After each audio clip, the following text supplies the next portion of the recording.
Hello YouTube, this is Girl Friday Jennifer. How are you today?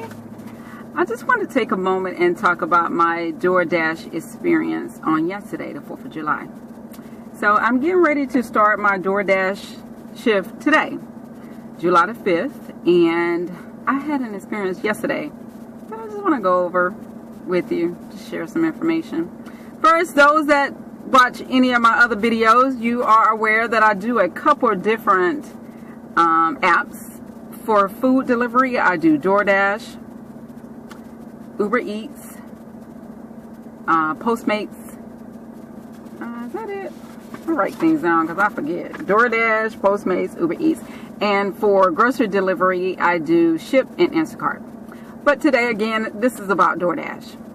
Doordash in the Atlanta metropolitan area is doing what they call a summer early access program. Maybe this is something that they're going to be doing on a regular basis, but this kind of like a pilot, and it's been happening now for the last several months.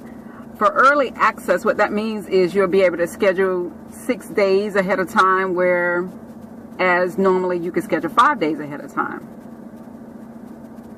All right, this is significant because the idea is to schedule before everyone else's schedule. And with Doordash, you have to schedule in order to be able to dash. That's what they call it.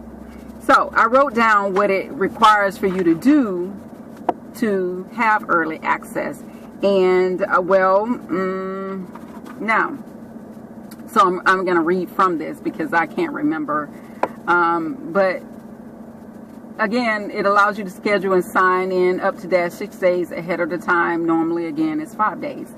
To get early access, you cancel fewer than 5% of your dashes the previous Monday through Sunday within 12 hours of your scheduled start time.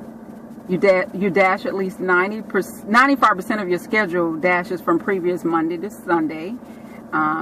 Customer ratings high at 4.5 out of 100. And you dash often. You dash at least 20 deliveries. You do at least 20 deliveries that Monday through Friday. And it's determined on a weekly basis. All right. Now, I brought all that up to say, what happened to me yesterday was, it was a very busy day for this one restaurant in particular. It's a barbecue joint. I'm not going to name the restaurant because I don't think that is, well, maybe it is because people really love barbecue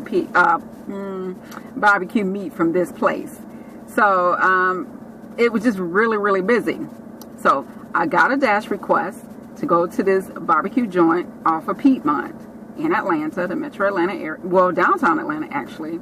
I went to the restaurant. As soon as I pulled up, the line was out the door around the building. Now, I selected arrive because that's what you do when you arrive to the location, to see if you have to order and then pay, or you just picking up. That's how it works for Doordash. So I said, well, maybe they've already ordered and they're waiting. I don't know. So I got out of my car. I said, are you all waiting to order? They said, yes. I looked at my app. It said, wait in line, order, and pay. I looked at the time that I was supposed to be there to order. It was already past that time. Not only that, it was already past the time for it to be delivered as well, which means this order had been selected a couple times, a time, or not, if not a couple times, and been canceled. Probably because the drivers did like I did, came and said, what the, WTF, whatever. So I said, okay, what to do? It's 93 degrees. This line is around the block, and it's already late. So, two things to consider. I can wait. Can't wait in my car, because if you wait in the car, the line get longer. Mean wait in that line at 93 degrees and get poor scores because it's late, and fall out maybe from heat exhaustion. So, needless to say, I canceled that. Like, no, unassign this to me. And I had to get them to unassign it because allegedly I waited too long.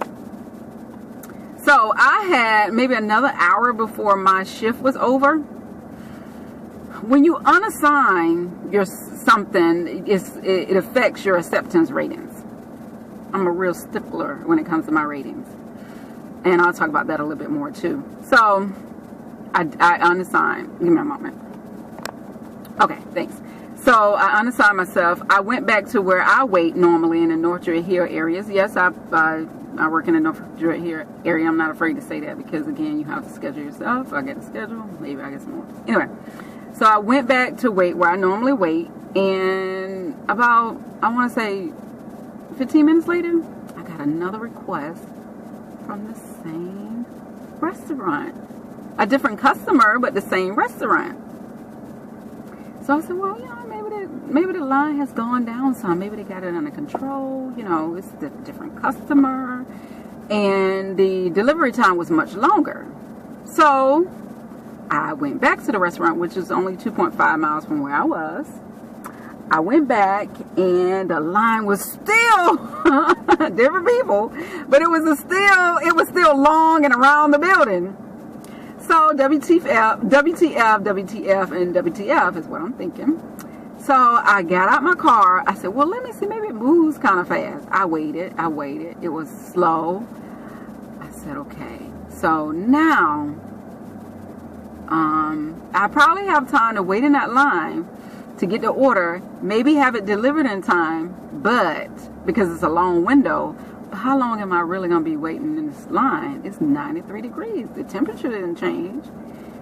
So I contacted them. I said, you know, listen, you have to contact them through chat.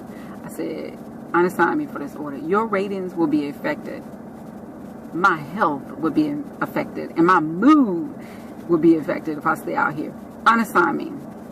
Now, I'm saying all that to say is, you have to keep your ratings high at all times, because something like this can happen. Twice I got sent to this restaurant and I wasn't standing in that line, so my acceptance ratings dropped to 96%. I wasn't happy. But also what I had to do is I had to end my dash, because the reason why I like to end my dash early is because if I didn't end it, I took the chance of being sent to that restaurant again, or not accepting the request, which is, you know, one of the ratings, one of the metrics will be affected if I continue. Saying all this to say that affects this whole early access dash. You know, it's counting down on my 20. It's not my 20 anymore. My acceptance rate, you know, I got to work harder for it to be at least 95%. I really like working Doordash, so I'm not bashing Doordash. I'm pretty much making this video to say keep your metrics high so you don't have to make desperate boxed in decisions. We box ourselves in when we treat things like, I don't care, I can do this, I can do that. Just because I do several apps don't mean that I take any of it for granted. All my scores are high with Uber Eats, with Postmates, with Doordash, with Instacart, and with Ship. Why are they high? They are high because I don't want to box myself into making a desperate decision. Okay, so I end my dash early. I can make that up by working, schedule myself to work a little longer, another day.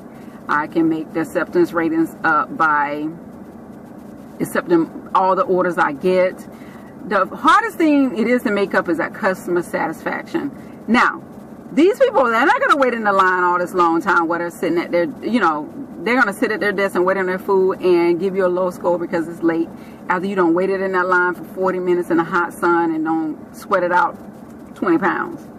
They're going to, so they're not going to care that you waited out that long. They don't care about you. They care about getting their food on time, or as close to on time as possible.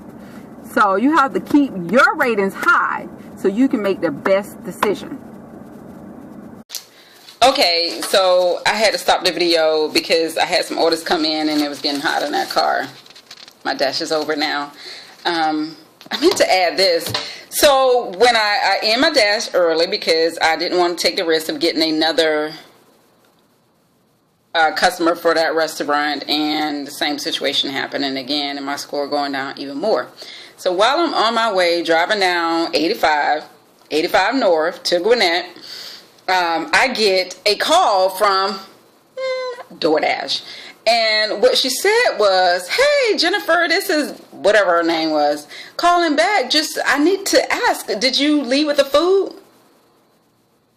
All right, ma'am. I don't know if you was listening to me, but there was a line around the block. Not only did I not leave with the food, I didn't order the food. Okay, for those of you all not familiar with DoorDash, when they say you have to go stand in line, order at the time, and pay for the order, it's in that order. You don't just skip the line and get the food free. So, man, I said, well, I got a little attitude because you didn't listen to me. First of all, it was already 93 degrees. My score already done went down, and you're incompetent. Ma'am, did I pay for the food? Now I'm being funny, because do you see why I paid for the food? Do you think they gave me the food free? Ma'am, I didn't order the food. That's the problem. If I had the food and was leaving with the food, I would have taken it to the customer. Look at my ratings. Anyway. Again, I'm not bashing DoorDash, but you could be a good company and have some rotten people working for you. Now, that's enough about DoorDash and my day on yesterday, because you can't let too much of yesterday take over today. I'm having a good day, and it's going to continue to be that way. Yesterday, I ended up having a good day once I got home and started watching Little House on the Prairie. Don't judge me. Anywho, I want to talk about this lawsuit for GrubHub. Once upon a time, I did work for GrubHub, and I quite enjoyed it. GrubHub is one of these food delivery apps where they offer guaranteed pay, $10 an hour in the Metro Atlanta area. Anywho, so my relationship with GrubHub ended on a sour note. They terminated their contract. They said that I was non-compliant. What they said was I was not. They terminated twice. The first time they said I was not delivering during my, I was not making the deliveries during my scheduled time. That was just a lie. That was just wrong, just incorrect.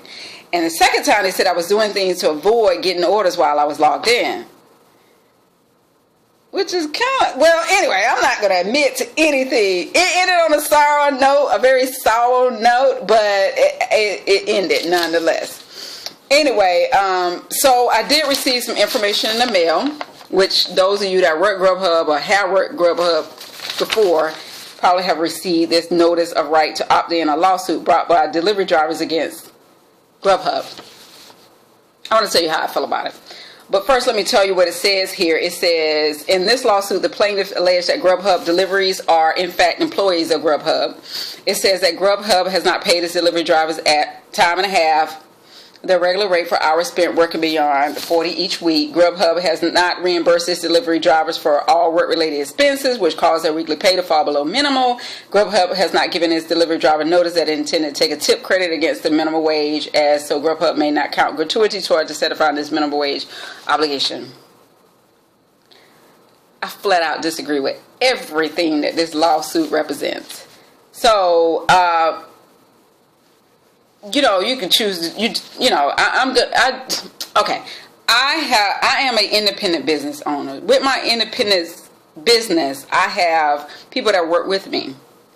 It is understood by conversation and by contractual agreement that there are independent business owner, and here are the things that outline that. And I'm not going to pay your taxes. You're not an employee of mine, and I'm not paying you anything other than what you've earned.